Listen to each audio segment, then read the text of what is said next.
Aubeterre-sur-Dronne, classée parmi les plus beaux villages de France et les petites cités de caractère, est connue pour sa roche blanche caractéristique et son église souterraine, creusée à main d'homme dans la pierre au XIIe siècle. Une église qui dévoile peu à peu ses secrets.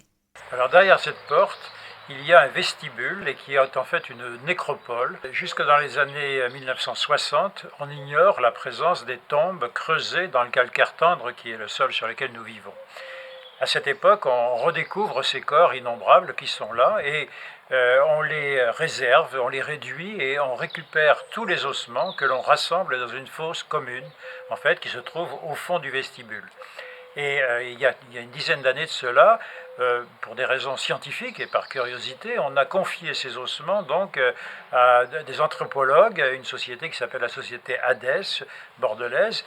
Et ensuite, 10 ans plus tard, on a rapporté ici et ramené les os dans la fosse commune dans laquelle ils étaient rassemblés.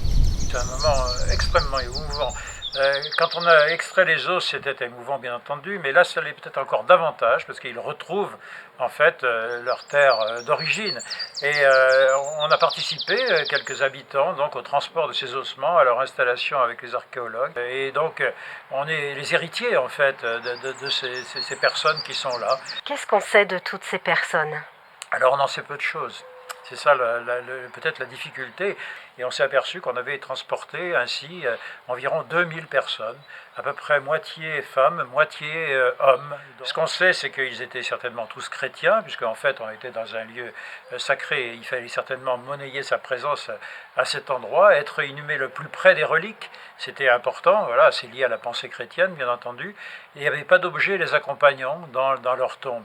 Donc pendant tous ces siècles-là, on a plutôt inhumé dans des linceuls. Ce qui est sûr, c'est que l'espérance de vie, vous savez, au XIIe siècle, c'est à peu près 35 ans. Hein, donc la vie est très courte. Il y a des gens qui vivent très longtemps, mais il y en a aussi beaucoup qui meurent très jeunes, en fait. Hein. Donc tout ça, ça pourrait être daté plus tard.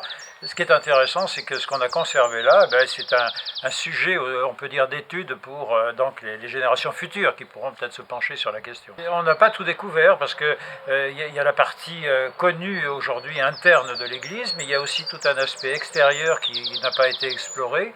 Et puis on va pouvoir certainement, avec des moyens techniques, explorer peut-être des cavités inconnues à ce jour. C'est d'ailleurs ce que nous confirme Dominique Gilson, guide et régisseur de l'église souterraine depuis 19 ans, que nous rejoignons dans la crypte. Mais bien sûr, dans de très très nombreuses cryptes, presque toutes d'ailleurs, on a terminé par inhumer des personnages importants.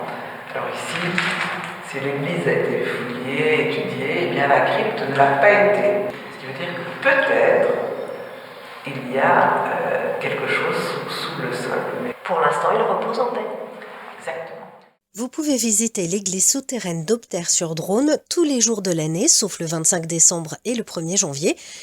Et nous, on est reparti vers de nouvelles aventures. Alors, vous suivrez le coquelicot ?